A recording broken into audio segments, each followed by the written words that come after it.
ബയോളജിയിലെ important ആയിട്ടുള്ള questions ആണ്. So നമുക്ക് വേഗം ഡിസ്കസ് ചെയ്യാം. അറക്കലിന്റെ മനക്കലിലേക്ക് സ്വാഗതം. ദാ പിടിച്ചോ, ഈ വർഷത്തെ എക്സാം നമ്മൾ തൂക്കിയിരിക്കും. ഒന്നാമത്തെ ചോദ്യം, why did scientist rejected Lamarck's view? എന്തുകൊണ്ടാണ് ലാമാർക്കിസം എന്ന് പറയുന്ന ഒരു തിയറി ശാസ്ത്രലോകം അംഗീകരിക്കാത്തത്? ശാസ്ത്രലോകം ലാമാർക്കിസം അംഗീകരിച്ചില്ല. വൈ? എന്തുകൊണ്ട്? 2 മാർക്കിന്റെ പരീക്ഷയ്ക്ക് ചോദിക്കാൻ ചാൻസ് ഉള്ള ഒരു ചോദ്യമാണ്, അല്ലെങ്കിൽ 1 മാർക്കിന്. ഓക്കെ, എന്തുകൊണ്ടാണെന്ന് ചോദിച്ചാൽ ലാമാർക്കിസത്തിൽ പറഞ്ഞത് അക്യൂർഡ് ക്യാരക്ടേഴ്സ്, സ്വയാർജിത സ്വഭാവങ്ങൾ ജനറേഷൻ ടു ജനറേഷൻ ട്രാൻസ്ഫർ ചെയ്തിട്ടാണ് എന്ത് ചെയ്യുന്നത്, പുതിയ ജീവി ഉണ്ടാവുന്നതാണ് എന്നാണ് ലാമാർക്ക് എന്ത് ചെയ്തത്, അഭിപ്രായപ്പെട്ടത്. പക്ഷേ ആ അക്യൂർഡ് ക്യാരക്ടേഴ്സ് എന്ത് ചെയ്യുന്നില്ല, ഇതുപോലെ ജനറേഷൻ ടു ജനറേഷൻ ട്രാൻസ്ഫർ ചെയ്യുന്നില്ല. Acquired characters are not inherited. Acquired characters അല്ലെങ്കിൽ സ്വയാർജിത സ്വഭാവങ്ങൾ എന്ത് ചെയ്യുന്നില്ല, പാരമ്പര്യമായി കൈമാറ്റം ചെയ്യപ്പെടുന്നില്ല. അപ്പൊ സ്വാഭാവികമായിട്ടും പിന്നെ ഒരു പുതിയ ജീവി ഉണ്ടാവാനുള്ള സ്കോപ്പ് ഉണ്ടോ? ഇല്ല. അപ്പൊ ലാമാർക്കിസത്തിന്റെ തിയറി എന്ത് ചെയ്തു, മുളയിലേ നുള്ളിക്കളഞ്ഞു. ലാമാർക്കിസത്തിന്റെ തിയറി തെറ്റാണെന്ന് പറഞ്ഞിട്ട് ശാസ്ത്രലോകം അത് എന്ത് ചെയ്തു, തള്ളിക്കളഞ്ഞു. അപ്പൊ ഒന്നുകിൽ acquired characters are not inherited എന്ന് എഴുതി വെക്കുക, അതല്ലെങ്കിൽ acquired characters are do not involve change in the genetic structure. ഒരു ജീവിയുടെ ജനറ്റിക് സ്ട്രക്ചറിൽ എന്ത് ചേഞ്ച് വരുത്താൻ പറ്റുന്നില്ല, അക്യൂർഡ് ക്യാരക്ടേഴ്സിന് ചേഞ്ച് വരുത്താൻ പറ്റുന്നില്ല എന്നുള്ള പോയിന്റ് ജസ്റ്റ് ഒന്ന് എഴുതി കൊടുക്കാം. ഓക്കെ, ഏതെങ്കിലും ഒരു പോയിന്റ് മെൻഷൻ ചെയ്യാം. ആണെങ്കിൽ അടുത്ത ചോദ്യം, ഇവിടെ ഒരു പാരഗ്രാഫ് തന്നിട്ടുണ്ട്, അത് ജസ്റ്റ് ഒന്ന് ഫില്ല് ചെയ്യണം. ഡാർവിൻ 1809 ഫെബ്രുവരി 12 ഇംഗ്ലണ്ടിലെ ഡാഷിൽ ജനിച്ചു. ഏതാണ് ഈ ഡാഷ്? എടാ 1809 ഫെബ്രുവരി 12 ഇംഗ്ലണ്ടിലെ ഏതോ ഒരു സ്ഥലത്ത് ആര് ജനിച്ചു? ഡാർവിൻ ജനിച്ചു. ഏതാണ് ആ സ്ഥലം? നമ്മൾക്ക് എല്ലാവർക്കും അറിയാം, പറഞ്ഞോളൂ. ഷ്രൂസ്ബറി. ഏതാണ്? ഷ്രൂസ്ബറി. നമ്മൾ സ്ട്രോബെറി, മൾബറി എന്നൊക്കെ കേട്ടിട്ടുണ്ട്. അതേപോലെ തന്നെ ഒരു പേരാണെന്ത്, ഷ്രൂസ്ബറി. എന്ത് ബറി? ഷ്രൂസ്ബറി. ഇംഗ്ലണ്ടിലെ ഷ്രൂസ്ബറിയിലാണ് ജനിച്ചത്. ഇനി അടുത്തത്, എന്നിട്ട് ഡാഷ് എന്ന കപ്പലിൽ തെക്കേ അമേരിക്കയിലും ഓസ്ട്രേലിയയിലേക്കും പിന്നെ ഡാഷിലേക്കും പോയി. കുറെ കാലം കഴിഞ്ഞിട്ട് തന്റെ 22-ാം വയസ്സിൽ 1831 ഡാർവിൻ എന്ത് ചെയ്തു? ഈ started A voyage on dash കപ്പൽ. ഒരു കപ്പലിൽ എന്ത് ചെയ്തു, അദ്ദേഹം യാത്ര പോയി. ഏതാണ് ആ കപ്പൽ? നമുക്ക് എല്ലാവർക്കും അറിയാം, ഏതാ കപ്പൽ? പരുന്ത് അല്ലെ? പരുന്തിന്റെ ഇംഗ്ലീഷ് എന്താ? ഈഗിൾ. എന്നാൽ ഈ കപ്പലിന്റെ പേരെന്താണ്? HMS Beagle. കപ്പലിന്റെ പേരെന്താണ്? HMS Beagle. HMS ബീഗിൾ എന്ന് പറയുന്ന കപ്പലിൽ അവരെങ്ങോട്ടാ പോയത്? അമേരിക്കയിലേക്ക് പോയി, ഓസ്ട്രേലിയയിലേക്ക് പോയി, പിന്നെ വേറെ ഏതോ ഒരു സ്ഥലത്തു കൂടി പോയി. ഏതാണ് ആ സ്ഥലം? നമ്മളെ പ്രധാനപ്പെട്ട ഫേമസ് സ്ഥലം. ഏതാണ് ആ സ്ഥലം? Galapagos island. ഏതാണ് ആ സ്ഥലം? ഗാലപ്പഗോസ് ഐലൻഡ് അല്ലെങ്കിൽ ഗാലപ്പഗോസ് ദ്വീപ്. ഓക്കെ, അപ്പൊ അതും കിട്ടി. ഗാലപ്പഗോസ് ഐലൻഡ് അല്ലെങ്കിൽ ഗാലപ്പഗോസ് ദ്വീപ്. അപ്പൊ 3 മാർക്ക് കിട്ടി. എന്തൊരു സുഖം. എന്നാ ഇനി അടുത്തത്, എക്സ്പ്ലെയിൻ ഡാർവിനിസം. മൂട് പോയി. ഡാർവിനിസം എന്ന് കേൾക്കുമ്പോൾ പല ആൾക്കാർക്കും മൂട് പോകും, കാരണം ഒരു വൃത്തികെട്ട ക്വസ്റ്റ്യൻ ആണ് ഇത്. ഡാർവിനിസം 4 മാർക്കിനാ ചോദിക്കാം. ചിരിയും കളിയല്ല, ഇത് പഠിച്ചു വെച്ചില്ലെങ്കിൽ പ്രശ്നമാണ്. ഇതിൽ നിങ്ങൾ ഇമ്പോർട്ടൻ്റ് ആയിട്ട് എക്സ്പ്ലെയിൻ ഡാർവിനിസം എന്ന് പറയുന്ന ഒരു ചോദ്യം വരികയാണെങ്കിൽ നിങ്ങൾ ഇമ്പോർട്ടൻ്റ് ആയിട്ട് പഠിച്ചു വെക്കേണ്ട ഒരു പോയിന്റ് എന്താണെന്ന് ചോദിച്ചാൽ, ഈ ഹെഡിങ്ങുകൾ എന്ത് ചെയ്യുക, ജസ്റ്റ് ഒന്ന് പഠിച്ചു വെക്കുക. കാരണം ഈ ഹെഡിങ്ങുകളെങ്കിലും ജസ്റ്റ് അറിഞ്ഞു കഴിഞ്ഞാൽ നമുക്ക് അത് വെച്ചിട്ട് എന്ത് ചെയ്യാം, എന്തെങ്കിലുമൊക്കെ തട്ടിവിടാം. ഓക്കെ, എന്നിട്ട് എന്തെങ്കിലും തട്ടിവിടണം എന്നല്ല, കറക്റ്റ് പ്രോപ്പറായിട്ടുള്ള ആൻസർ എഴുതണം. ഓക്കെ, അപ്പോൾ എന്താണ് ഡാർവിനിസം എന്നുള്ളതുകൊണ്ട് ഉദ്ദേശിച്ചെന്ന് ചോദിച്ചാൽ, ഡാർവിനിസത്തിൽ പറഞ്ഞത് ജീവികളിൽ എന്തുണ്ടാവും? ഓവർ പ്രൊഡക്ഷൻ ഉണ്ടാവും. അതായത് അവർ പ്രൊഡ്യൂസ് ചെയ്യും of springs than environment can support. പരിസ്ഥിതിക്ക് നിലനിർത്താൻ കഴിയുന്നതിനേക്കാൾ കൂടുതൽ സന്താനങ്ങൾ എന്ത് ചെയ്യും? അവർ ഉൽപ്പാദിപ്പിക്കും. ആ ഉൽപ്പാദിപ്പിച്ച സന്താനങ്ങളിലാവട്ടെ അവർ പരസ്പരം എന്ത് ചെയ്യുന്നുണ്ട്? വേരിയേഷൻ കാണിക്കുന്നുണ്ട്. ആ വേരിയേഷൻ ഒന്നുകിൽ ഹാംഫുൾ ആവാം, അല്ലെങ്കിൽ എന്തായിരിക്കാം? ബെനഫിഷ്യൽ ആയിരിക്കാം. ഒന്നുകിൽ ആ വ്യതിയാനം എന്തായിരിക്കാം? ഗുണകരമായിരിക്കാം, അല്ലെങ്കിൽ ആ വ്യതിയാനം എന്തായിരിക്കാം? ദോഷകരമായി ബാധിക്കാം. ഇതാണ് 2ാമത്തെ പോയിന്റ്. സ്വാഭാവികമായിട്ടും ഒരുപാട് ജീവികളുണ്ട്, ഓവർ പ്രൊഡക്ഷനാണ്, അമിതോൽപാദനമാണ്. അപ്പൊ അവിടെ അവർക്കിടയിൽ എന്തുണ്ടാവും? സ്ട്രഗിൾ ഫോർ എക്സിസ്റ്റൻസ് ഉണ്ടാവും. നിലനിൽപ്പിന് വേണ്ടിയിട്ട് സമരം ഉണ്ടാവും, ഫുഡിന് വേണ്ടിയിട്ട്, ഷെൽട്ടറിന് വേണ്ടിയിട്ട്, ഇണകൾക്ക് വേണ്ടിയിട്ട്, മെയ്റ്റുകൾക്ക് വേണ്ടിയിട്ട്, അങ്ങനെ പല കാരണങ്ങൾക്ക് വേണ്ടിയിട്ട് എന്ത് ചെയ്യും? അവരുടെ ഇടയിൽ ഒരു കോമ്പറ്റീഷൻ വരും. കാരണം ഇഷ്ടംപോലെ ആൾക്കാരുണ്ട്, അതിനനുസരിച്ചുള്ള റിസോഴ്സ് ഇവിടെ ഇല്ല. ഇത് ആര് പറഞ്ഞെടുത്ത ഈ പോയിന്റ്? മാൽത്തൂസ് പറഞ്ഞെടുത്തൊരു പോയിന്റാണ്. ഓക്കെ, അങ്ങനെ സ്ട്രഗിൾ ഫോർ എക്സിസ്റ്റൻസ് ഉണ്ടാവും ജീവികൾക്കിടയിൽ. നിലനിൽപ്പിന് വേണ്ടി മത്സരം ഉണ്ടാവും. എന്തിനൊക്കെ വേണ്ടിയിട്ട് മത്സരം ഉണ്ടാവും? ഫുഡിന് വേണ്ടിയിട്ടോ, ഷെൽട്ടറിന് വേണ്ടിയിട്ടോ, മെയ്റ്റിന് വേണ്ടിയിട്ടൊക്കെ അവരുടെ ഇടയിൽ എന്തുണ്ടാവും? കോമ്പറ്റീഷൻ എമംഗ് ഓർഗാനിസത്തിന്റെ ഇടയിൽ കോമ്പറ്റീഷൻ ഉണ്ടാവും. ഭക്ഷണം, സ്ഥലം, ഇണകൾ തുടങ്ങി പരിമിതമായ വിഭവങ്ങൾ ജീവികൾ തമ്മിലുള്ള മത്സരത്തിലേക്ക് നയിക്കും. സ്വാഭാവികമായിട്ടും അവിടെ ആരെങ്കിലും ഒരാളല്ലേ സർവൈവ് ചെയ്യുള്ളൂ. ഒരു മാച്ച് നടന്നു കഴിഞ്ഞാൽ 2 ടീമും ജയിക്കോ? ഇല്ലല്ലോ, ഏതെങ്കിലും ഒരു ടീമല്ലേ ജയിക്കുള്ളൂ. വേൾഡ് കപ്പ് ഫൈനലിൽ ഏതെങ്കിലും ഒരു ടീമിനല്ലേ ഫൈനൽ പഠിക്കാൻ പറ്റുള്ളൂ. അതുപോലെ തന്നെ ഈ നിലനിൽപ്പിന് വേണ്ടിയുള്ള മത്സരത്തിൽ, ഈ സ്ട്രഗിൾ ഫോർ എക്സിസ്റ്റൻസിൽ സർവൈവൽ ഓഫ് ദ ഫിറ്റസ്റ്റ്, ആരാണോ ഫിറ്റസ്റ്റ് അയാൾ എന്ത് ചെയ്യും? സർവൈവ് ചെയ്യും. ഇവിടെ ആരായിരിക്കും ഫിറ്റസ്റ്റ്? ഫേവറബിൾ വേരിയേഷൻ ഉള്ള ആൾ. Organism with favourable variation survive and they reproduce more effectively and create new generation. ഒരാൾ അവിടെ സർവൈവ് ചെയ്യും, ഫേവറബിൾ വേരിയേഷൻ ഉള്ള, അനുകൂല വ്യതിയാനമുള്ള ജീവി എന്ത് ചെയ്യും? ആ നിലനിൽപ്പിന് വേണ്ടിയുള്ള മത്സരത്തിൽ അതിജീവിക്കും ചെയ്യും. എന്നിട്ട് അവരെന്ത് ചെയ്യും? കൂടുതൽ ഫലപ്രദമായിട്ട് പ്രത്യുൽപാദനം നടത്തി കണ്ടെത്തി പുതിയ തലമുറയെ സൃഷ്ടിക്കും. ഓക്കെ, ഇത്തരത്തില് ഒരുപാട് അനുകൂല വ്യതിയാനങ്ങൾ ഇങ്ങനെ ജനറേഷൻ ടു ജനറേഷൻ ട്രാൻസ്ഫർ ചെയ്ത് കഴിഞ്ഞാൽ അവസാനമുള്ള അല്ലെങ്കിൽ ഏറ്റവും ലാസ്റ്റിലുള്ള ആ ഒരു ജനറേഷന് ഇഷ്ടം പോലെ ഫേവറബിൾ വേരിയേഷൻ കിട്ടും. അപ്പൊ അത് വേറെ തന്നെ ഒരു ജീവിയായി പരിണമിക്കുമെന്നാണ് ആര് പറഞ്ഞത്? നമ്മുടെ ഡാർവിൻ. ദ നാച്ചുറൽ സെലക്ഷൻ മുഖേന favourable variations are passed on the next generation. ഇത്തരത്തിൽ more variations accumulate over time. ഇങ്ങനെ ഒരുപാട് വേരിയേഷൻസ് അക്യുമുലേറ്റ് ചെയ്യും. And it leadings to creation of a new species. അതൊരു പുതിയ ജീവിയുടെ ഉത്ഭവത്തിലേക്ക് നയിക്കും. അനുകൂല വ്യതിയാനങ്ങൾ വരും തലമുറയിലേക്ക് കൈമാറുന്നു. അതിനുശേഷം ഇത്തരത്തിൽ കൂടുതൽ വ്യതിയാനങ്ങൾ തലമുറകളായിട്ട് എന്ത് ചെയ്യുന്നു? കുമിഞ്ഞുകൂടി പരസ്പരം പ്രത്യുൽപാദന സാധ്യതയില്ലാത്ത പുതിയ ജീവികൾ ഉണ്ടാകുന്നു. ഓക്കെ, അപ്പൊ പുതിയ ജീവിവർഗമായി മാറുന്നു. ഇതാണ് എന്ത്? ഡാർവിനിസം. അപ്പൊ നിങ്ങൾ എന്ത് ചെയ്യണം? നിങ്ങൾ മെയിൻ ആയിട്ട് ഇതാ ഈ പോയിന്റുകൾ എഴുതി കൊടുക്കുക. എന്നിട്ട് അതുമായി ബന്ധപ്പെട്ട കുറച്ച് കാര്യങ്ങൾ എഴുതി കൊടുത്താൽ മതി. ഇതാ over production, variation, struggle for existence, survival of the fittest, natural selection. Over പ്രൊഡക്ഷന്റെ മലയാളം അമിതോൽപാദനം, വേരിയേഷൻ വ്യതിയാനങ്ങൾ, സ്ട്രഗിൾ ഫോർ എക്സിസ്റ്റൻസ് നിലനിൽപ്പിന് വേണ്ടിയുള്ള മത്സരം, and survival of the fittest അർഹതയുള്ളവരുടെ അതിജീവിക്കൽ, and last one natural selection അഥവാ പ്രകൃതി നിർദ്ധാരണം. ഈ സിദ്ധാന്തത്തിന്റെ മറ്റൊരു പേരാണ് പ്രകൃതി നിർദ്ധാരണ സിദ്ധാന്തം അല്ലെങ്കിൽ തിയറി ഓഫ് നാച്ചുറൽ സെലക്ഷൻ. പഠിച്ചു വെക്കുക. അങ്ങനെയെങ്കിൽ അടുത്ത ചോദ്യം ഇതുമായി ബന്ധപ്പെട്ട ഒരു ചോദ്യം തന്നെയാണ്. What is the limitation of Darwinism? എന്തായിരുന്നു ഡാർവിനിസത്തിന്റെ പരിമിതി? ഡാർവിൻ ഇത്രത്തോളം മനോഹരമായിട്ട് ഡാർവിനിസം രൂപപ്പെടുത്തിയപ്പോഴും ചില ആളുകൾ എന്ത് ചെയ്തു? ഡാർവിനിസത്തിനെ ക്രിറ്റിസൈസ് ചെയ്തു, വിമർശിച്ചു. എന്തുകൊണ്ടെന്ന് ചോദിച്ചാൽ ഡാർവിനിസത്തിലെ ഈ രണ്ടാമത്തെ പോയിന്റ് ഉണ്ടല്ലോ, വ്യതിയാനം എന്ന് പറയുന്ന പോയിന്റ്, ഈ വ്യതിയാനം അല്ലെങ്കിൽ വേരിയേഷൻ എന്ന് പറയുന്ന പോയിന്റ്, ആ പോയിന്റിന് ആധാരമായിട്ട് അല്ലെങ്കിൽ ആ പോയിന്റ് അല്ലെങ്കിൽ ആ ഒരു പരിപാടി, വേരിയേഷൻ എന്ന് പറയുന്ന ആ ഒരു പ്രോസസ് എങ്ങനെ സംഭവിക്കുന്നു എന്ന് ആർക്ക് എക്സ്പ്ലെയിൻ ചെയ്യാൻ കഴിഞ്ഞില്ല? ഡാർവിൻ എക്സ്പ്ലെയിൻ ചെയ്യാൻ കഴിഞ്ഞില്ല. അതായിരുന്നു ഡാർവിനിസത്തിന്റെ പോരായ്മ. Darwin was unable to explain how variation occurs in organism. എങ്ങനെയാണ് ജീവികളിൽ വ്യതിയാനം സംഭവിക്കുന്നതെന്ന് ഡാർവിന് വിശദീകരിക്കാൻ കഴിഞ്ഞില്ല. അതായിരുന്നു ഡാർവിനിസത്തിന്റെ പോരായ്മ. ആ ഒരു പോരായ്മ എന്ത് ചെയ്തു? പിന്നീട് വേറെ ആരൊക്കെ വന്നു. വേറെ ആരാ വന്നത്? ബഹുമാനപ്പെട്ട മെന്റലൊക്കെ വന്നപ്പോൾ മെന്റൽ എന്ത് ചെയ്തു? ഈ വേരിയേഷൻ അല്ലെങ്കിൽ വ്യതിയാനം എന്ന് പറയുന്ന സാധനത്തിന് എന്തുണ്ട്? റീസൺ ഉണ്ട്, അതിന് കാരണമുണ്ട്. വ്യതിയാനം ജീവികളിൽ സംഭവിക്കാം, വേരിയേഷൻ ജീവികളിൽ സംഭവിക്കാം എന്നൊക്കെ പറഞ്ഞ് പിന്നീട് എന്ത് ചെയ്തു? കുറെ സയന്റിസ്റ്റുകൾ വന്നു. അപ്പൊ നമ്മൾ ഡാർവിനിസത്തിന് ഒന്നും കൂടി പൊടി തട്ടിയെടുത്തിട്ട് എന്തുണ്ടാക്കി? നിയോ ഡാർവിനിസം ഉണ്ടാക്കി. ഡാർവിനിസത്തിന്റെ അപ്ഡേറ്റഡ് വെർഷനാണ് എന്ത്? നിയോ ഡാർവിനിസം എന്നൊക്കെ നമുക്കറിയാം. ഓക്കെ, പോപ്പുലേഷൻ ജെനറ്റിക്സും പാലിയന്റോളജിയും പിന്നെ അതുപോലെ തന്നെ ഫോസിൽ പഠനങ്ങളൊക്കെ ഇതിലൊക്കെ ആഡ് ചെയ്തിട്ട് ഡാർവിനിസത്തിനെ ഒന്ന് പരിഷ്കരിച്ചു. എന്നിട്ട് പുതിയ ഡാർവിനിസം ഉണ്ടാക്കി.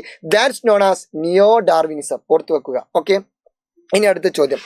Rate the difference between Cercopithecoidea and Hominoidea. സെർക്കോപിത്തിക്കോയിഡിയെയും ഹൊമിനോയിഡിയെയും തമ്മിലുള്ള വ്യത്യാസം എഴുതാനാണ് പറഞ്ഞിട്ടുള്ളത്.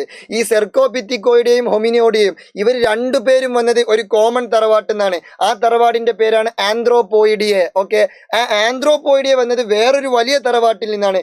ആ തറവാടിന്റെ പേരാണ് എന്ത്? പ്രൈമേറ്റുകൾ. ഓക്കെ, ആ പ്രൈമേറ്റുകളുടെ പ്രത്യേകത എന്തായിരുന്നു? അവർ ചെറിയ ചെറിയ ഗ്രൂപ്പായിട്ടാണ് ജീവിച്ചിരുന്നത്, ലിവിഡ് ഇൻ സ്മാൾ ഗ്രൂപ്പ്സ്. പിന്നെ അവർക്ക് ബൈനോക്കുലാർ വിഷൻ ഉണ്ട്, 3 ഡയമെൻഷണൽ വിഷൻ ഉണ്ട്, ത്രിമാന ദർശനമുണ്ട്. പിന്നെ അവർക്ക് ഓപ്പോസിറ്റ് ആയിട്ട് ഫേസ് ചെയ്യുന്ന ഓപ്പോസിറ്റ് ആയിട്ട് ഫേസ് ചെയ്യുന്ന തമ്പ ഓപ്പോസിറ്റ് ഡിറക്ഷനാ.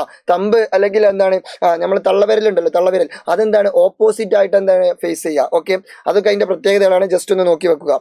ഇവിടെ ചോദ്യം അതൊന്നല്ല, സെർക്കോപിത്തിക്കോയിഡിയെയും ഹൊമിനോയിഡിയെയും തമ്മിലുള്ള വ്യത്യാസം എഴുതാനാണ് പറഞ്ഞത്. ഓക്കെ, നമുക്ക് നോക്കാം. എടാ, സെർക്കോപിത്തിക്കോയിഡിന്റെ പ്രത്യേകത എന്താണെന്ന് ചോദിച്ചാൽ അവർ സ്മാൾ സൈസ്ഡ് ബ്രെയിനും ടെയിലുള്ള ആളുകളാണ്. അതായത് സെർക്കോപിത്തിക്കോയിഡിൽ ആരാ ഉള്ളത്? കുരങ്ങനാണുള്ളത്. കുരങ്ങൻ ഒരു സൈക്കോ ആണ്. കുരങ്ങൻ സൈക്കോ അല്ലേ? അതെ, കുരങ്ങൻ സൈക്കോ ആയതുകൊണ്ട് അവന്റെ ടീമിന്റെ പേര് സെർക്കോപിത്തിക്കോയിഡിയെ. ഓക്കെ, അപ്പൊ കുരങ്ങന്റെ പ്രത്യേകത എങ്ങനെ ആലോചിച്ചാൽ മതി. കുരങ്ങന് വലിയ ബുദ്ധിയൊന്നുമില്ല, ചെറിയ മസ്തിഷ്കമാണ്, സ്മാൾ സൈസ്ഡ് ബ്രെയിൻ ആണ്. പിന്നെ കുരങ്ങൻ എന്തുണ്ട്? വാലുണ്ട്, വാലുള്ളവനാണ്, ഹാവിങ് ടെയിലാണ്. എന്നാൽ ഹൊമിനോയിഡിയയിൽ ആരൊക്കെയുണ്ട്?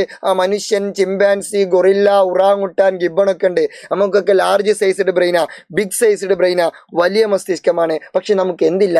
വാലില്ല, വിത്തൗട്ട് ടെയിലാ, വാലില്ലാത്തവരാണ്. അപ്പൊ ഇതാണ് പോയിന്റ്. ഓക്കെ, ഇതാണ് ഇവർ തമ്മിലുള്ള വ്യത്യാസം. പിന്നെ വേണമെങ്കിൽ ഇതിന്റെ ഉദാഹരണം ജസ്റ്റ് ഒന്ന് എന്ത് ചെയ്യാം? എഴുതി കൊടുക്കാം. ഹൊമിനോയിഡിന്റെ ഉദാഹരണം അറിയാലോ. പിന്നെ സെർക്കോപിത്തിക്കോയിഡിക്ക് ആകെ ഒരൊറ്റ ഉദാഹരണമേ ഉള്ളൂ, അത് മങ്കി. ഓക്കെ, അങ്ങനെയെങ്കിൽ അടുത്ത ചോദ്യം.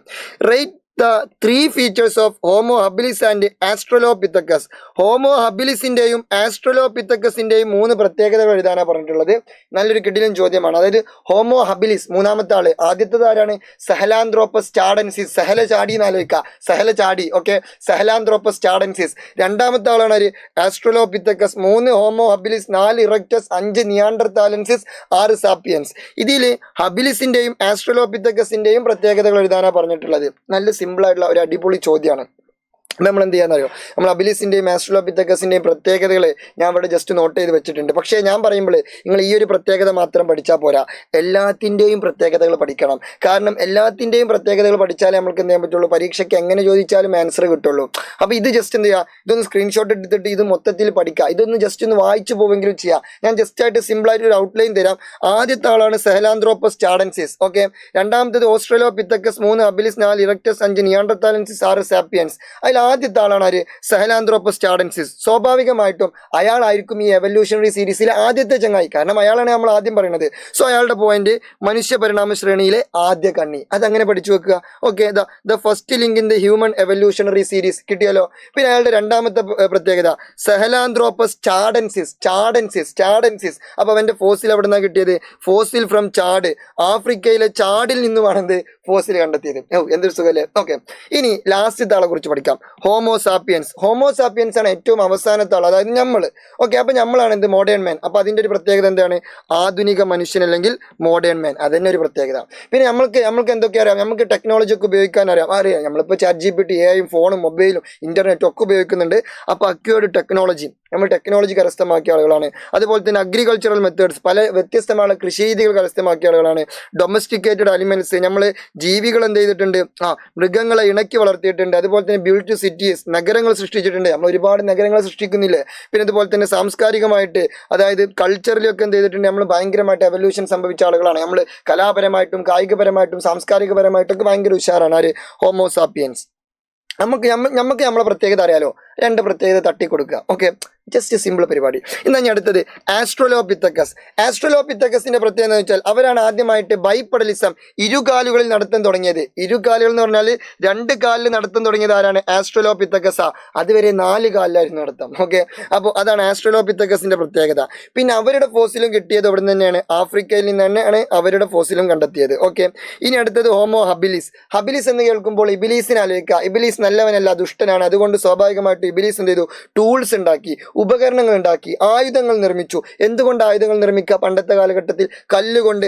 സോ കല്ലുകൾ കൊണ്ടുള്ള ഉപകരണങ്ങൾ നിർമ്മിച്ചു. എന്തിനാണ് ഈ ഉപകരണങ്ങൾ, വെറുതെ ചുമ്മാ ഷോക്ക് വേണ്ടിയിട്ടാണ്, എന്റർടൈൻമെന്റിന് വേണ്ടിയിട്ടാണ്, അല്ല, വേട്ടയാടാൻ വേണ്ടിയിട്ട്. അപ്പൊ അടുത്ത പോയിന്റ് കണക്ട് ചെയ്യുക, വേട്ടയാടാൻ വേണ്ടിയിട്ട്, ഹണ്ടിങ്ങിന് വേണ്ടിയിട്ട്. ഹണ്ടിങ്ങിന് ഇവർ ഒറ്റക്കാണോ പോവുക, അല്ല, കൂട്ടമായിട്ടാണ് പോവുക. കാരണം എന്തെങ്കിലും ഒന്നും പറ്റരുത്, കാരണം ജീവികൾ തിരിച്ച് അറ്റാക്ക് ചെയ്താൽ അവരെ പ്രതിരോധിക്കണം. അപ്പൊ എന്ത് ചെയ്യും, അവർ കൂട്ടമായിട്ടാണ് പോവുക. സോ അവർ കൂട്ടമായിട്ടുള്ള ജീവിതമായിരുന്നു, അവരെന്തായിരുന്നു, കൂട്ടമായുള്ള ജീവിതം അല്ലെങ്കിൽ ലിവ്ഡ് ഇൻ സ്മാൾ ഗ്രൂപ്പ്സ് ആണ്. പിന്നെ അവർക്ക് ലാർജ് സ്കള്ളായിരുന്നു, എന്ന് വെച്ചാൽ വലിയ തലയോടായിരുന്നു. അത് ജസ്റ്റ് ഒന്ന് ഓർത്ത് വെക്കുക. പിന്നെ ഇവരുടെ ഫോസിൽ എവിടെ നിന്നാണ് കണ്ടെത്തിയത്, ആഫ്രിക്കയിൽ നിന്ന് തന്നെയാണ് കണ്ടെത്തിയത്. എന്ന് വെച്ചാൽ ആദ്യത്തെ സെഹലാന്ത്രോപ്പസ് ചാഡൻസിന്റെ ഫോസിലും ആഫ്രിക്കയാണ്, ആസ്ട്രലോപിത്തക്കസിന്റെ ഫോസിലും ആഫ്രിക്കയാണ്, ഹോമോ ഹബിലിസിന്റെ ഫോസിലും ആഫ്രിക്കയാണ്. അപ്പൊ എല്ലാത്തിന്റെയും ആദ്യത്തെ 3 എണ്ണത്തിന്റെയും ഫോസിൽ എവിടെ നിന്നാണ്, ആഫ്രിക്കയിൽ നിന്നാണ്. എന്നാൽ നാലാമത്തത് Homo erectus. Erect equal to correct. So ആദ്യമായിട്ട് അപ്രൈറ്റ് ആയിട്ട് ഇങ്ങനെ സ്റ്റഡി ആയിട്ട് നിവർന്നു നിൽക്കാൻ പഠിച്ചത് ആരാണ്, ഹോമോ ഇറക്ടസ് ആണ്. അതാണ് ഓരോ ഏറ്റവും ഇമ്പോർട്ടൻ്റ് ആയിട്ടുള്ള പ്രത്യേകത. പിന്നെ രണ്ടാമത്തെ പ്രത്യേകത, ഇവര് ഒന്നും കൂടി അടിപൊളിയായിട്ടുള്ള, ഒന്നും കൂടി വെൽ സ്ട്രക്ചേർഡ് ആയിട്ടുള്ള, ഒന്നും കൂടി മികവ് കൂടിയ കല്ലായുധങ്ങൾ ഉപയോഗിച്ചു. ഒന്നും കൂടി എന്താണ്, എക്സലന്റ് ആയിട്ടുള്ള സ്റ്റോൺ വെപ്പൺസ് എന്ത് ചെയ്തു, ഹണ്ടിങ്ങിന് വേണ്ടിയിട്ട് ഉപയോഗിച്ചു. എന്നാൽ ഹബിലിസ് ലോക്കൽ ആയിട്ടുള്ള സ്റ്റോൺ വെപ്പൺസാണ് ഉപയോഗിച്ചത്. പക്ഷെ ഇവരെന്ത് ചെയ്തു, എക്സലന്റ് ആയിട്ടുള്ള സ്റ്റോൺ വെപ്പൺസ് ഉപയോഗിച്ചു. ആര്, ഹോമോ ഇറക്ടസ്. അതുകൊണ്ട് തന്നെ അവർക്ക് ഇഷ്ടംപോലെ ജീവികളൊക്കെ ഹണ്ട് ചെയ്യാൻ പറ്റും. സ്വാഭാവികമായിട്ടും അവരെന്തായിട്ടുണ്ടാവും, ഒംനിവോറസ്, മിശ്ര ബുക്കുകളായിട്ടുണ്ടാവും. കാരണം അവർക്ക് ഒരുപാട് ഫുഡ് കിട്ടിയിട്ടുണ്ടാവും. കാരണം അവർ നല്ല രീതിയിലാണ് എന്ത് ചെയ്യുന്നത്, ഹണ്ട് ചെയ്യുന്നത്. സോ മിശ്ര ബുക്കുകളായി അഥവാ ഒംനിവോറസ് ആയി. പിന്നെ അതുപോലെ തന്നെ അവരെന്താണ്, വാക്ക് അപ്രൈറ്റ് ഓൺ 2 legs. ആദ്യമായിട്ട് അപ്രൈറ്റ് ആയിട്ട് കറക്റ്റായിട്ട് നടക്കാൻ പഠിച്ചത്, നിവർന്ന് നിൽക്കാൻ പഠിച്ചത് ആരാണ്, ഹോമോ ഇറക്ടസ് ആണ്. ഓക്കെ അല്ലേ. പിന്നെ ഇവരുടെ ഫോസിൽ എവിടെ നിന്നാണ് കണ്ടെത്തിയെന്ന് ചോദിച്ചാൽ ആഫ്രിക്കയിൽ നിന്നും കണ്ടെത്തിയിട്ടുണ്ട്, ഏഷ്യയിൽ നിന്നും കണ്ടെത്തിയിട്ടുണ്ട്, യൂറോപ്പിൽ നിന്നും കണ്ടെത്തിയിട്ടുണ്ട്. ഇവർ മെയിൻ ആയിരുന്നു ആര്, ഈ ഇറക്ടസ്. ആദ്യമായിട്ട് കറക്റ്റായിട്ട് നിവർന്ന് നിൽക്കാൻ പഠിച്ച ആൾക്കാരല്ലേ. അപ്പോൾ അവർക്ക് അതിൻ്റെ അഹങ്കാരമുണ്ട്. അപ്പോൾ അവർ ലോകത്തിൻ്റെ എല്ലാ ഭാഗത്തും ഉണ്ടായിരുന്നു. ആഫ്രിക്കയിലുണ്ട്, ഏഷ്യയിലുണ്ട്, യൂറോപ്പിലുണ്ട്. അതെ. ഇനി ലാസ്റ്റ് ഹോമോ നിയാണ്ടർതാലൻസിസ്. ഏറ്റവും ലാസ്റ്റിലുള്ള ആളാണ് ആര്, ഹോമോ സാപ്പിയൻസ്. അയാളാണ് മോഡേൺ മാൻ. എന്നാൽ സെക്കൻഡ് ലാസ്റ്റുള്ള ആളാണ് ആര്, ഹോമോ നിയാണ്ടർതാലൻസിസ്. അപ്പോൾ സ്വാഭാവികമായിട്ടും ഹോമോസാപ്പിയൻസിനോട് ഭയങ്കര സിമിലാരിറ്റി ഉണ്ടാവും ആര്, ഈ നിയാണ്ടർതാലൻസിസ്. കാരണം സെക്കൻഡ് ലാസ്റ്റുള്ള ആളാണ്. ഓക്കെ, അപ്പോൾ ഇയാളുടെ പ്രത്യേകത എന്ന് വെച്ചാൽ കണ്ടംപറീസ് ഓഫ് മോഡേൺ മാനോട് ഭയങ്കര കണ്ടംപററി ആയിരിക്കും, ആധുനിക മനുഷ്യനോട് സമകാലികളായിരിക്കും. പിന്നെ അവർക്ക് ഭയങ്കര കട്ടിയുള്ള പുരികത്തടം, തിക്ക് ഐബ്രോസ് ആണ്. പിന്നെ അതുപോലെ തന്നെ അവരാണ് ആദ്യമായിട്ട് എന്ത് ചെയ്തത്, ബറീഡ് ഡെഡ് ബോഡീസ്, ശവങ്ങൾ മറവ് ചെയ്തത്, ശവശരീരങ്ങൾ മറവ് ചെയ്തത് ആദ്യമായിട്ട് ആരാ, നിയാണ്ടർതാലൻസിസാ. അതുവരെയുള്ള ആളുകൾ എന്ത് ചെയ്യുന്ന, അതുവരെയുള്ള ആളുകൾ അവരുടെ കൂട്ടത്തിൽ ആരെങ്കിലും മരിച്ചു കഴിഞ്ഞാൽ അവരവിടെ ഉപേക്ഷിച്ചിട്ട് പോരും. അവരുപേക്ഷിച്ചിട്ട് പോരും, എന്നിട്ട് അവരെ പിന്നെ മെയിൻ ചെയ്യുന്നില്ല. പക്ഷെ നിയാണ്ടർതാലൻസിസ് അങ്ങനെയല്ല. അവരാണ് ആദ്യമായിട്ട് ശവശരീരങ്ങൾ മറവ് ചെയ്തിരുന്നത്. ദേ ബറീഡ് ഡെഡ് ബോഡീസ്. അതാണ് അവരുടെ ഏറ്റവും ഇമ്പോർട്ടൻ്റ് ആയിട്ടുള്ള പ്രത്യേകത. ഓക്കെ, അവരുടെ ഫോസിൽ എവിടെ നിന്നാണ് കണ്ടെത്തിയതെന്ന് ചോദിച്ചാൽ ജർമ്മനിയിൽ നിന്നാണ് കണ്ടെത്തിയത്. ഓക്കെ, അതും ജസ്റ്റ് ഒന്ന് നോട്ട് ചെയ്ത് വെക്കുക. എന്നാൽ ലാസ്റ്റ് ഹോമോസാപ്പിയൻസ് ഉണ്ടല്ലോ, ഈ ഹോമോസാപ്പിയൻസിന്റെ ഫോസിൽ എവിടെ നിന്നാണ് കണ്ടെത്തിയിട്ടുണ്ടാവുക? ഹോമോസാപ്പിയൻസിന് എവിടെ ഫോസില്? അത് നമ്മളല്ലേ. നമ്മൾ ഫോസിലാണെന്നുണ്ടെങ്കിൽ ഇനി കാലങ്ങൾ എടുക്കും, ഇഷ്ടംപോലെ സമയം എടുക്കും. അപ്പൊ നമുക്ക് ഫോസിലില്ല. എന്നാൽ അത് ഇനി പരീക്ഷയ്ക്ക് ഹോമോസാപ്പിയൻസിന്റെ ഫോസിൽ ആഫ്രിക്കയിൽ നിന്ന് കണ്ടെത്തി എന്നൊക്കെ പറഞ്ഞിട്ട് വെറുതെ ടോപ്പായിട്ട് എഴുതി കൊടുക്കരുത്. ഓക്കെ, വില കളയരുത്. ഇനി പോട്ടെ. ഇനി ഇതിലൊരു കാര്യം കൂടി നിങ്ങൾ ശ്രദ്ധിക്കണം. ഇതിന്റെ ക്രേനിയൽ കപ്പാസിറ്റി അല്ലെങ്കിൽ മസ്തിഷ്ക വലുപ്പം. മസ്തിഷ്ക വലുപ്പം സിമ്പിൾ ആയിട്ട് പഠിക്കാം. സഹലാന്ത്രോപ്പസ് ചാഡൻസിസ് 350, ആസ്ട്രലോപിത്തക്കസ് 450, ഹബിലിസ് 600, ഇറക്ടസ് 900, നിയാണ്ടർതാലൻസിസ് 1450 എന്ന് വെച്ചാൽ മൊത്തം കൂടി പോവാണ്. 350 ആയിരുന്നു ആദ്യം, പിന്നെ 450 ആയി, പിന്നെ 600 ആയി, പിന്നെ 900 ആയി, പിന്നെ 1450 ആയി, പിന്നെ ഒന്ന് കുറഞ്ഞു. അവസാനം വരെ ഭയങ്കര ഹൈപ്പിൽ, പിന്നെ ജസ്റ്റ് ഒന്ന് ഒരു പൊടിക്ക് കുറഞ്ഞതാ. 1450 ഉള്ളത് ഹോമോസാപ്പിയൻസിലേക്ക് എത്തിയപ്പോഴേക്കും 1350 ആയി. ജസ്റ്റ് ഒന്ന് ഓർത്ത് വെക്കുക. ഓക്കെ, ഇനി അടുത്ത ചോദ്യം നെർവസ് സിസ്റ്റവുമായി ബന്ധപ്പെട്ട ചോദ്യമാണ്. ഇതാ, റീഡ്രോ ദിസ് പിക്ചർ. ഈ പിക്ചർ റീഡ്രോ ചെയ്യാനാണ് നമ്മളിവിടെ എന്ത് ചെയ്തിട്ടുണ്ട്, ഇത് റീഡ്രോ ചെയ്ത് സെറ്റ് ചെയ്ത് വെച്ചിട്ടുണ്ടെന്ന് വിചാരിക്കുക. അപ്പൊ നമുക്ക് 1 മാർക്ക് കിട്ടി. എന്തല്ലേ, നമ്മൾ വേറെ ലെവൽ. എന്നാ ഞാൻ അടുത്തത്, ഇവിടെ ഒന്നാമത്തെ ചോദ്യം, the part that contains neuro transmitter. ഈ ചിത്രത്തിൽ ന്യൂറോ ട്രാൻസ്മിറ്റർ അടങ്ങിയിരിക്കുന്ന ഭാഗം ഏത്? ന്യൂറോ ട്രാൻസ്മിറ്റർ അടങ്ങിയിരിക്കുന്ന ഭാഗം ഏതാ? ന്യൂറോ ട്രാൻസ്മിറ്റർ അടങ്ങിയിരിക്കുന്ന ഭാഗം സിനാപ്റ്റിക് നോബ്. ഓക്കെ. ഈ ചിത്രത്തിൽ എവിടെയാണ് സിനാപ്റ്റിക് നോബ് എന്ന് ചോദിച്ചാൽ ദാ എല്ലാവർക്കും അറിയാം, ദാ ഇതാണ് ആര്? Synaptic knob. ഏത് നോബ്? Synaptic knob. ഏതാ ആൻസർ? ഏതാ മൂഡ് അല്ലേ? അടുത്ത ചോദ്യം, short thin fibres that extend from cell body in this picture. ഈ പിക്ചറിൽ കോശ ശരീരത്തിൽ നിന്നും പുറപ്പെടുന്ന നീളം കുറഞ്ഞ നേർത്ത തന്തു ആരാണ്? ഡെൻഡ്രോൺ. എന്നാൽ നീളം കൂടിയ തന്തു ആരാണ്? ആക്സോൺ. ഇയാളാണ് ആക്സോൺ നമുക്കറിയാം. എന്നാൽ ഇതാ ഈ ചെറിയ ഈ ഷോർട്ട് ഫിലമെന്റ് ഉണ്ടല്ലോ, ഇതാണ് എന്ത്? ഡെൻഡ്രോൺ. എന്താണ്? ഡെൻഡ്രോൺ. ഓക്കെ, അപ്പോൾ അതും ഞാൻ ജസ്റ്റ് എന്ത് ചെയ്തിട്ടുണ്ട്? മാർക്ക് ചെയ്തിട്ടുണ്ട്. അപ്പോൾ കിട്ടിയല്ലോ. Okay, happy. എന്നാൽ ഞാൻ അടുത്ത ചോദ്യം, ഐഡന്റിഫൈ എക്സ് ആൻഡ് വൈ. ഇതിൽ എക്സും വൈയും തിരിച്ചറിയാനാണ് പറഞ്ഞിട്ടുള്ളത്. വൈ ഞാൻ ഇവിടെ മാർക്ക് ചെയ്ത് തരാം. ഇതാണ് വൈ. എക്സും വൈയും തിരിച്ചറിയാനാണ് പറഞ്ഞിട്ടുള്ളത്. ഓക്കെ, ഈ ചിത്രം കാണുമ്പോൾ എല്ലാവർക്കും ഒരു സാധനം കിട്ടും. ഇതെന്താണ്? ഇത് മൈലിൻ ഷീറ്റ് ആണെന്ന് എല്ലാവരും എഴുതി കൊടുക്കും. പക്ഷെ ഇവിടെ ശ്രദ്ധിക്കേണ്ട കാര്യം എന്താണെന്നറിയോ? ഇവിടെ ഈ എക്സ് എന്താണ്? ഇത് മൈലിൻ ഷീറ്റ് ആണ്. അതിൽ ആർക്കും ഒരു ഡൗട്ടും ഇല്ല. പക്ഷെ പരീക്ഷയ്ക്ക് ചിലപ്പോൾ ഈ വൈൻ്റെ അവിടെയാണ് മാർക്ക് ചെയ്ത് തരിക. എന്നിട്ട് വൈ എന്താന്ന് ചോദിക്കും. അപ്പോഴും നമ്മൾ വലിയ ടോപ്പായി കണ്ട് മൈലിൻ ഷീറ്റ് എന്ന് കൊണ്ടുപോയി എഴുതരുത്. അത് മൈലിൻ ഷീറ്റ് അല്ല. ഈ വടി ഉണ്ടല്ലോ, ഈ വടി എന്താണ്? അത് ആക്സോൺ. അതെന്താണ്? ആക്സോൺ. എന്നാൽ ആക്സോണിന് ചുറ്ററും കാണപ്പെടുന്ന ഈ കവറിങ് ഉണ്ടല്ലോ, അതാണ് എന്ത്? Myelin sheet. ഓക്കെ, അപ്പോൾ അത് അങ്ങനെ തന്നെ ആൻസർ ചെയ്യണം. അല്ലാതെ മൈലിൻ ഷീറ്റ് എന്ന് കാണുമ്പോഴേക്കും ചാടി കയറിയിട്ട് എന്ത് ചെയ്യരുത്? ആൻസർ ചെയ്യരുത്. ഓക്കെ. എന്നാൽ ഞാൻ അടുത്ത ചോദ്യം, identify A, B and C. എയും ബിയും ഐഡന്റിഫൈ ചെയ്യുക and write any function of C. സിന്റെ ഏതെങ്കിലും ഒരു ഫംഗ്ഷൻ എഴുതാനാണ് പറഞ്ഞിട്ടുള്ളത്. നോക്കടാ, ഇവിടെ എ ഇയാളാണ് എ. ഓക്കെ, അത് ആരാന്നുള്ളത് നമ്മൾ പറഞ്ഞു കൊടുക്കണം. ബി ആരാണ്? ഈ ഒരു ചങ്ങായി ഉണ്ടല്ലോ, ഇതാണ് ബി. പിന്നെ ഇതാണ് ആര്? സി. ഓക്കെ, ഇത് നമുക്ക് ജസ്റ്റ് സിമ്പിൾ ആയിട്ട് മാർക്ക് ചെയ്യാം. നമ്മൾ തലച്ചോറിന് പ്രധാനമായിട്ടും 5 ഭാഗങ്ങളാണ്: cerebrum, cerebellum, thalamus, hypothalamus, brain സ്റ്റെമ്മിന് ഇതാണ് ബ്രെയിൻ സ്റ്റെം. ഈ ബ്രെയിൻ സ്റ്റെമ്മിനെ വീണ്ടും 3ആയി തരംതിട്ടിട്ടുണ്ട്. ഇത് മിഡ് ബ്രെയിൻ, ഇത് പോൺസ്. പിന്നെ ഇതെന്താണെന്നുള്ളത് നമ്മൾ ജസ്റ്റ് എന്ത് ചെയ്യണം? ആൻസർ ചെയ്യണം. നമുക്ക് നോക്കാം. ഇവിടെ ആദ്യം എ നോക്കാം. ഇവിടെ ഇങ്ങനെ ഒരു സാധനം ഉണ്ടല്ലോ, ഈ ഒരു സാധനം. ഈ സാധനത്തിനെ വിളിക്കുന്ന പേരാണ് സെറിബെല്ലം. എന്താണ് പേര്? സെറിബെല്ലം. ശരീര തുലനം പാലിക്കാൻ സഹായിക്കുന്നു. ഇക്വിലിബ്രിയം, ബോഡിയുടെ ഇക്വിലിബ്രിയം മെയിൻറ്റെയിൻ ചെയ്യാൻ, അല്ലെങ്കിൽ ശരീര തുലനം, ശരീരം ഇങ്ങനെ കൃത്യമായിട്ട് എങ്ങനെ ബാലൻസ് ചെയ്ത് നിർത്താൻ സഹായിക്കുന്നു ആര്? ഈ സെറിബെല്ലം. നമ്മൾ മദ്യപിച്ച് കഴിഞ്ഞാൽ നമ്മളെ എവിടെയാണ് ബാധിക്കുക? സെറിബെല്ലത്തിനെയാണ് ബാധിക്കുക. അതുകൊണ്ടാണ് മദ്യപിച്ച് കഴിഞ്ഞാൽ നമുക്ക് ഇങ്ങനെ ബാലൻസ് തെറ്റിപ്പോകുന്നത്. സംശയ? ഓക്കെ, എന്നാൽ ഞാൻ അടുത്തത് ബി ആരാന്നുള്ളതാണ്. ബി ഈ ഒരു പോർഷൻ ഈ മുകളിലുള്ള ഈ ഒരു വട്ടം ഉണ്ടല്ലോ, അതാരാന്ന് ചോദിച്ചാൽ അതാണ് തലാമസ്. എന്താണ്? തലാമസിന്റെ ഫംഗ്ഷൻ എന്താണ്? റിലേ സ്റ്റേഷൻ അല്ലെങ്കിൽ പുനഃപ്രസരണ കേന്ദ്രമായി ആക്ട് ചെയ്യുന്നു. ഇനി ഈ സി ആരാന്ന് ചോദിച്ചാൽ ഇതിലിപ്പോ എ ആരായിരുന്നു? അവിടെ പോയി ഇവനായിരുന്നു എ, ഇത് ബി, ഇത് സി. ഓക്കെ, എ ആരായിരുന്നു? ആരാണ്? സെറിബെല്ലം. പിന്നെ അതേപോലെ തന്നെ ബി ആരാണ്? ബി തലാമസ് ആണ്. Then C C C C ആണ് ആര്? Medulla oblongata. സി ആരാണ്? Medulla oblongata. മെഡുല്ല ഒബ്ലോങ്കേറ്റ, മണ്ണാങ്കട്ടയല്ല, ഒബ്ലോങ്കേറ്റ. നല്ല പേരില്ല, മെഡുല്ല ഒബ്ലോങ്കേറ്റ. കുട്ടികൾക്കൊക്കെ ഇടാൻ പറ്റിയ പേരാണ് മെഡുല്ല ഒബ്ലോങ്കേറ്റ. വേണമെങ്കിൽ നമ്മൾക്ക് സ്വീറ്റ് നെയിം ആയിട്ട് മെഡുല്ല, മെഡുല്ല എന്നൊക്കെ വിളിക്കാം. മെഡുല്ല സെബാസ്റ്റ്യൻ, നമുക്കൊരു ടീച്ചറില്ലേ? ഓക്കെ. ഇനി അടുത്തത് സിയുടെ ഏതെങ്കിലും ധർമ്മം എഴുതാനാണ് പറഞ്ഞിട്ടുള്ളത്. സി ആരാണ്? Medulla oblongata. അപ്പൊ സിന്റെ ഫംഗ്ഷൻ എഴുതാനാണ് പറഞ്ഞിട്ടുള്ളത്. സിന്റെ ഫംഗ്ഷൻ എന്താണ്? ഇൻവോളണ്ടറി മൂവ്മെന്റ്സ്, അനൈച്ഛിക ചലനങ്ങൾക്ക് എന്ത് ചെയ്യുന്നു? നിയന്ത്രണം തരുന്നു. അനൈച്ഛിക ചലനങ്ങളെ നിയന്ത്രിക്കുന്നത് ആരാണ്? മെഡുല്ല ഒബ്ലോങ്കേറ്റ അല്ലെങ്കിൽ മെഡുല്ല ഒബ്ലോങ്കേറ്റ. ഓക്കെ. അപ്പോൾ അനൈച്ഛിക ചലനങ്ങൾ ഏതൊക്കെയാണ്? ഹാർട്ട് ബീറ്റ്, അതുപോലെ തന്നെ വെന്റിലേഷൻ, ശ്വാസോച്ഛ്വാസം, പിന്നെ ഛർദി, ചുമ, തുമ്മൽ, കഫ് ആൻഡ് സ്നീസിങ്, വൊമിറ്റിംഗ് ഒക്കെ. അപ്പോൾ അങ്ങനത്തെ ഏതെങ്കിലും ഒക്കെ 2 ഉദാഹരണം എഴുതി കൊടുക്കുക. ഓക്കെ. അപ്പോൾ അതിന്റെ ആൻസർ ആയി. ഇനി അടുത്ത ചോദ്യം, what is reflux action? Write the flow chart of reflux action. എന്താണ് റിഫ്ലക്സ് പ്രവർത്തനം? റിഫ്ലക്സ് പ്രവർത്തനത്തിന്റെ ഫ്ലോ ചാർട്ട് എഴുതാനാണ് പറഞ്ഞിട്ടുള്ളത്. നമുക്ക് എല്ലാവർക്കും അറിയാം എന്താണ് റിഫ്ലക്സ് പ്രവർത്തനം. അതായത് ആകസ്മികമായിട്ട്, ആക്സിഡന്റൽ ആയിട്ട് പെട്ടെന്നുണ്ടാവുന്ന ഇൻവോളണ്ടറി റിയാക്ഷൻസ് ആണ്. ഇൻവോളണ്ടറി റിയാക്ഷൻസ്, പ്രതികരണങ്ങളാണ് എന്ത്? Reflex actions. Reflex actions are the reactions. Reflex actions എന്താണ്? റിയാക്ഷൻസ് ആണ്, പ്രതികരണങ്ങളാണ്. ദാറ്റ് ഒക്കർ സ്പോണ്ടേനിയസ്ലി, അത് പെട്ടെന്നാണ് ഉണ്ടാവുക, അല്ലാതെ സ്ലോ മോഷനിലല്ല ഉണ്ടാവുക. ഓക്കെ. ആൻഡ് ഇൻവോളണ്ടറിലി, അത് ഇൻവോളണ്ടറി ആയിട്ടാണ് ഉണ്ടാവുക, അത് അനൈച്ഛികമായിരിക്കും, നമ്മളെ കൺട്രോളിലല്ല. ഇൻ റെസ്പോൺസ് ടു സ്റ്റിമുലിക്ക് റെസ്പോൺസ് ആയിട്ട്. Such reactions are known as reflex action. ഉദ്ദീപനത്തിനനുസരിച്ച് ആകസ്മികമായും അനൈച്ഛികമായും നടക്കുന്ന പ്രതികരണങ്ങളാണ് എന്ത്? റിഫ്ലക്സ് പ്രവർത്തനം. ഒരു ഉദാഹരണം പറയുകയാണെങ്കിൽ, കാലുമൽ ഒരു മുള്ളു കുത്തിയാൽ കാല് പെട്ടെന്ന് വലിക്കും, അല്ലെ? അതൊരു റിഫ്ലക്സ് ആക്ഷൻ ഉദാഹരണമാണ്.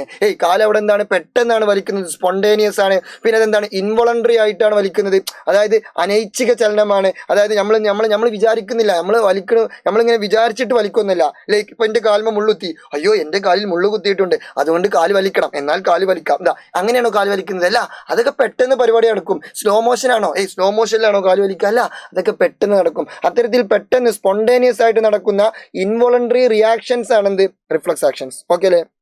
ഇനി റിഫ്ലക്സ് ആക്ഷന്റെ ഫ്ലോ ചാർട്ടിനെ വിളിക്കുന്ന പേരാണ് റിഫ്ലക്സ് ആർക്ക്. ഇവിടെ റിഫ്ലക്സ് ആക്ഷന്റെ ഫ്ലോ ചാർട്ട് എഴുതി കൊടുക്കാനാണ് പറഞ്ഞിട്ടുള്ളത്. അപ്പൊ ആദ്യം എന്തുണ്ടാവണം? സ്റ്റിമുലി ഉണ്ടാവണം, ഉദ്ദീപനം ഉണ്ടാവണം. ഉദ്ദീപനം ഉണ്ടായിക്കഴിഞ്ഞാൽ സ്വാഭാവികമായിട്ടും അതിനാര് സ്വീകരിക്കും? സെൻസറി ന്യൂറോൺ സ്വീകരിക്കും. സെൻസറി ന്യൂറോൺ അത് ആർക്ക് പാസ് ചെയ്യും? ഇന്റർ ന്യൂറോണിന് പാസ് ചെയ്യും. ഇന്റർ ന്യൂറോൺ അത് ആർക്ക് പാസ് ചെയ്യും? മോട്ടോർ ന്യൂറോണിന് പാസ് ചെയ്യും. മോട്ടോർ ന്യൂറോൺ അത് എന്ത് ചെയ്യും? മോട്ടോർ ന്യൂറോണ് അത് റിലേറ്റഡ് മസിൽസിലേക്ക് പാസ് ചെയ്യും. ഉദ്ദീപനം എവിടെ വേണമെങ്കിൽ ഗ്രാഹിനി ആഡ് ചെയ്യട്ടോ, ഗ്രാഹി അല്ലെങ്കിൽ റിസപ്റ്റർ. അതായത് ഉദ്ദീപനത്തിന് ആരാദ്യം സ്വീകരിക്കും? ഗ്രാഹി സ്വീകരിക്കും അല്ലെങ്കിൽ റിസപ്റ്റർ സ്വീകരിക്കും. എന്നിട്ട് അവർ സെൻസറി ന്യൂറോണിന് പാസ് ചെയ്യും. അവരെന്ത് ചെയ്യും? ഇന്റർ ന്യൂറോണിന് പാസ് ചെയ്യും. അവരെന്ത് ചെയ്യും? മോട്ടോർ ന്യൂറോണിന് പാസ് ചെയ്യും. എന്നിട്ട് അവസാനം അതെന്ത് ചെയ്യും? റിലേറ്റഡ് മസിലിലേക്ക്, അതായത് ബന്ധപ്പെട്ട പേശിയിലേക്ക്, കൈയാണെങ്കിൽ കൈ, കാലാണെങ്കിൽ കാല്, അങ്ങനെ ആ ഒരു ഭാഗത്തോട്ടെത്തും. ഓക്കെ. അടുത്ത ചോദ്യം, നാഡീവ്യവസ്ഥയുടെ ആരോഗ്യ സംരക്ഷണവുമായി ബന്ധപ്പെട്ട് ശ്രദ്ധിക്കേണ്ട ചില കാര്യങ്ങൾ. Some important things to keep in mind regarding the health of nervous system. Nervous system എന്ന് പറയുന്നത് പ്രധാനപ്പെട്ട ഒരു സംഭവമാണ്. അതുമായി ബന്ധപ്പെട്ട് നമ്മൾ ശ്രദ്ധിക്കേണ്ട കുറച്ച് കാര്യങ്ങൾ ഡിസ്കസ് ചെയ്യാനാണ് പറയുന്നത്. സിമ്പിൾ ആയിട്ടുള്ള ചോദ്യമാണ്. ഓക്കെ. അതായത് ഇപ്പോൾ നമുക്കറിയാം, നമ്മളെ നെർവസ് സിസ്റ്റം, നമ്മളെ ബ്രെയിൻ, സ്പൈനൽ കോഡൊക്കെ ഉൾപ്പെടുന്ന നെർവസ് സിസ്റ്റം സംരക്ഷിക്കേണ്ടതിന്റെ ചുമതല നമുക്ക് എല്ലാവർക്കും ഉണ്ട്.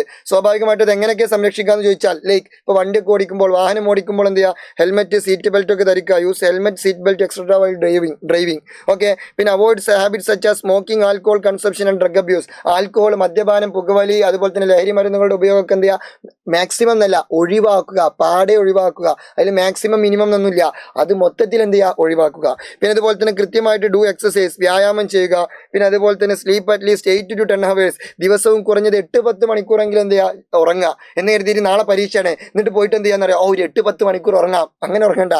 നാളെ ഒരു 4-5-6 മണിക്കൂറൊക്കെ ഒന്ന് ഉറങ്ങിയാൽ മതി, ബാക്കിയുള്ള സമയത്ത് പഠിക്കുക. ഓക്കെ. എന്നിട്ട് മറ്റന്നാൾ ഉറങ്ങിക്കോളൂ, നോ പ്രശ്നം.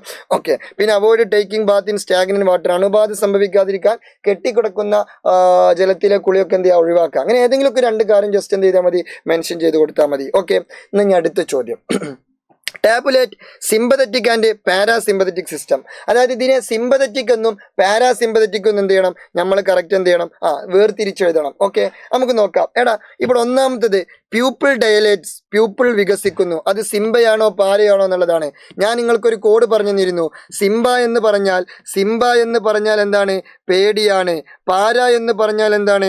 കൂളാണ്. സിംബ പേടി, പാര കൂളാണ്. അപ്പോൾ ഇവിടെ നോക്കാം, പ്യൂപ്പിൾ ഡയലേറ്റ്സ്, കണ്ണിലെ പ്യൂപ്പിൾ വികസിക്കുന്നു. കണ്ണിലെ പ്യൂപ്പിൾ എപ്പോഴാ വികസിക്കുക? എന്താ പ്യൂപ്പിൾ എപ്പോഴാ വികസിക്കുക? പേടിക്കുമ്പോൾ ഇന്റെ മുന്നിൽ ഒരു ആന ഇങ്ങനെ നിൽക്കുകയാണ്, അല്ലെങ്കിൽ ഒരു പാമ്പ് ഇങ്ങനെ പത്തി വിടർത്തി നിൽക്കുകയാണ്. അപ്പൊ ഞാൻ പേടിക്കൂലേ? അപ്പൊ എന്റെ കണ്ണൊക്കെ തള്ളും. അല്ലാതെ പാമ്പിന്റെ മുന്നിൽ നിൽക്കുമ്പോൾ ഹേയ് പാമ്പേ ഞാൻ പേടിക്കില്ല അങ്ങനെ പറയോ? ഇല്ലല്ലോ, കണ്ണൊക്കെ തള്ളിയാണ് പോകും, പ്യൂപ്പിൾ വികസിക്കും. അതെപ്പോഴാ? പേടി ഉണ്ടാവുമ്പോൾ. പേടി എന്താണ് സാർ? സിമ്പതറ്റിക് അല്ലേ?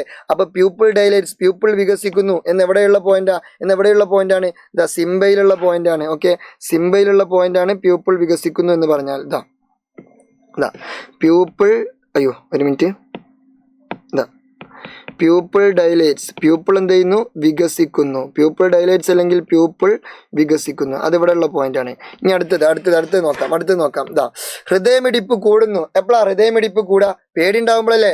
നമ്മളൊരു പട്ടി പിന്നാലെ കൂടി കഴിഞ്ഞാൽ സ്വാഭാവികമായിട്ട് നമ്മൾ ഫുൾ കോൺഫിഡൻസിൽ പട്ടി നീ പോടാ എന്ന് പറയോ? ഇല്ലല്ലോ, നമ്മൾ പേടിച്ച് അമ്പി ഓടിപ്പോകും. അപ്പൊ നമ്മൾ ഹൃദയമിടിപ്പ് ഇങ്ങനെ കൂടും. യെസ്, അപ്പൊ പേടി എന്താണ്? പേടി സിംബയാണ്. അപ്പൊ ഹൃദയമിടിപ്പ് കൂടുന്നത്, ഹാർട്ട് ബീറ്റ് ഇൻക്രീസ് ചെയ്യുന്നത് അല്ലെങ്കിൽ ഹൃദയമിടിപ്പ് കൂടുന്നത് എന്താണ്? സിമ്പതറ്റിക് ആണ്. എന്താണ്? സിമ്പതറ്റിക് ആണ്. എന്നാൽ ഞാൻ അടുത്തത് നോക്കാം. റിട്ടൈൻസ് യൂറിൻ, മൂത്രം നിലനിർത്തുന്നത് ഏതാണ്? റിട്ടൈൻസ് യൂറിൻ അല്ലെങ്കിൽ മൂത്രം നിലനിർത്തുന്നത് ഏതാന്നുള്ളതാണ് ചോദ്യം. മൂത്രം ഒഴിക്കുക എന്ന് പറഞ്ഞാൽ അതിന്റെ ഇംഗ്ലീഷ് എന്താണ്? പീയിങ് അല്ലേ? പീയിങ്ങിൽ എന്തുണ്ട്? പീ ഉണ്ട്. പാരാസിമ്പതറ്റിക്കിൽ എന്തുണ്ട്? പീ ഉണ്ട്. അപ്പൊ പീയിങ് അല്ലെങ്കിൽ മൂത്രം ഒഴിക്കുന്നത്, മൂത്രം ശൂന്യമാക്കുന്നത് എന്താണ്? പാരാസിമ്പതറ്റിക് ആണ്. അപ്പൊ സ്വാഭാവികമായിട്ടും റീറ്റെയിൻസ് യൂറിൻ, മൂത്രം നിലനിർത്തുന്നത് എന്തായിരിക്കും? സിമ്പതറ്റിക് ആയിരിക്കും. അപ്പൊ അവിടെ സിമ്പതറ്റിക് എന്ന് കൊടുക്കുക. റീറ്റെയിൻസ് യൂറിൻ മൂത്രം നിലനിർത്തുന്നത് എന്താണ്? സിമ്പതറ്റിക് ആണ്. നിലനിർത്തുന്നതും സിമ്പതറ്റിക് ആണ്. ചില ആൾക്കാർ ഇങ്ങനെ വിചാരിക്കും, ഒന്ന് സിമ്പതറ്റിക് ആയാൽ അടുത്തത് പാരയായിരിക്കും. അങ്ങനെയൊന്നുമില്ല, അത് ഓൾക്ക് ഇഷ്ടമുള്ള പോലെ തരും. എന്നിട്ട് ചിലപ്പോൾ ഇവിടെ 4 ഇവിടെ 2 ഏക്കരം, ചിലപ്പോൾ ഇവിടെ 5 ഇവിടെ 1 ഏക്കരം, ചിലപ്പോൾ ഇവിടെ ഒന്നും ഉണ്ടാവില്ല, ചിലപ്പോൾ കറക്റ്റ് ഈക്വൽ ഏക്കാരം. പണ്ട് എങ്ങനെയായിരുന്നു? ഇത് ഈക്വൽ ആയിട്ടാണ് കൊടുക്കുക. പക്ഷെ ഇപ്പൊ അങ്ങനെയൊന്നും ഇല്ല കേട്ടോ. ഓക്കെ, എന്നാ ഞാൻ അടുത്തത് ഇൻക്രീസസ് പെരിസ്റ്റാൾസിസ്. ഒരു മിനിറ്റ്. പ്യൂപ്പിൾ കൺട്രാക്ട്സ്, പ്യൂപ്പിൾ ചുരുങ്ങുന്നു എന്നുള്ളൊരു വാക്കുണ്ട്. പ്യൂപ്പിൾ ഡൈലേറ്റ് ചെയ്യുന്നത്, പ്യൂപ്പിൾ വികസിക്കുന്നത് സിമ്പതറ്റിക് ആണെങ്കിൽ സ്വാഭാവികമായിട്ടും പ്യൂപ്പിൾ ചുരുങ്ങുന്നത് എവിടെയായിരിക്കും? പാരാസിമ്പതറ്റിക് ആയിരിക്കും. അത് എഴുതി കൊടുക്കേണ്ട ആവശ്യമില്ല, അത് നിങ്ങൾക്ക് ഐഡിയ കിട്ടും. ഓക്കെ, പിന്നെ പെരിസ്റ്റാൾസിസ് കൂടുന്നു. എപ്പോഴാ പെരിസ്റ്റാൾസിസ് കൂടുക?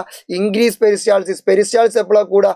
പേടി ഉണ്ടാകുമ്പോൾ എല്ലാ പരിപാടിയും ഫ്ലോപ്പാവാണ് ചെയ്യുക. അല്ലാതെ പേടി ഉണ്ടാകുമ്പോൾ പരിപാടി ഉഷാറാവുന്നില്ല. നമ്മൾ പേടിച്ച് കണ്ടാണ് ഡ്രൈവിംഗ് പഠിക്കണമെങ്കിൽ നമുക്ക് പെട്ടെന്ന് പഠിയോ? ഇല്ല, അത് പരിപാടി മൊത്തത്തിൽ ഫ്ലോപ്പാവും. പേടിച്ച് നീന്താൻ പോയി കഴിഞ്ഞാൽ പരിപാടി ഫ്ലോപ്പാവും, നീന്തൽ പഠിയില്ല. അപ്പൊ പേടിച്ച് കഴിഞ്ഞാൽ എല്ലാ പരിപാടിയും ഫ്ലോപ്പാവും. അപ്പൊ സ്വാഭാവികമായിട്ടും പെരിസ്റ്റാൾസിസും എന്ത് ചെയ്യും? കുറയാണ് ചെയ്യുക. പക്ഷെ ഇവിടെ പെരിസ്റ്റാൾസിസ് കൂടുകയാണ്, ഇൻക്രീസസ് പെരിസ്റ്റാൾസിസ്. അപ്പൊ അത് സ്വാഭാവികമായിട്ടും എന്തായിരിക്കും? അത് പാരയായിരിക്കും. ഓക്കെ, അപ്പൊ ഇൻക്രീസസ് പെരിസ്റ്റാൾസിസ് ഇവിടെയാണ് എഴുതി കൊടുക്കേണ്ടത്. Increases peristalsis